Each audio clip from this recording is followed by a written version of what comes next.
Кумитаи Миллии Олимпии Тоҷикистон иттилоъ дод, ки рӯзҳои 8 ва 10 ноябр дар шаҳри Гунҷои Кореяи Ҷанубӣ чемпионатҳои ҷаҳон оид ба самбо баргузор мешавад. Салом бинандагони Хабар ТG, лайк монданро фаромӯш накунед ва ба канали мо обуна шавед. тибқи иттилои Кумитаи Миллии Олимпӣ, дар чемпионат варзишгарони беш аз 70 давлат аз рӯи серияви самбои варзишӣ, самбои размӣ ва самбои бонувон ширкат мекунанд. манба афзуд, ки дастаи мунтахаби Тоҷикистон дар ҳайати 9 нафар аз ҷумла Акмалиддин Каримов дар вазни 57 кг ва Хушқадам Хусравов дар вазни 62 кг дар ин мусобиқа иштирок мекунанд.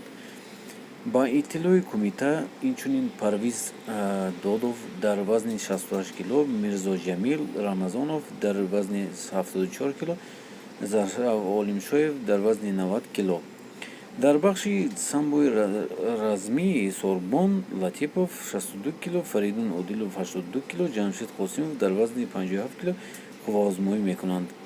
роҳбари ҳайати мунтахабро сармураббии Носир Бозоров ва уҳда дорад, ки қайд кардан ба Маврид аст, ки соли 2017 дар Сочи, Россия Беҳрӯз Хоҷазода ва соли 2018 дар Бухарести, Румыния Хушқадам Хусравов ба унвони чемпиони ҷаҳон даст ётанд. дӯстони азиз, шумо чӣ фикр доред дар бораи ин чемпионат мешаванд ё не? ҳатман нависед дар комментария.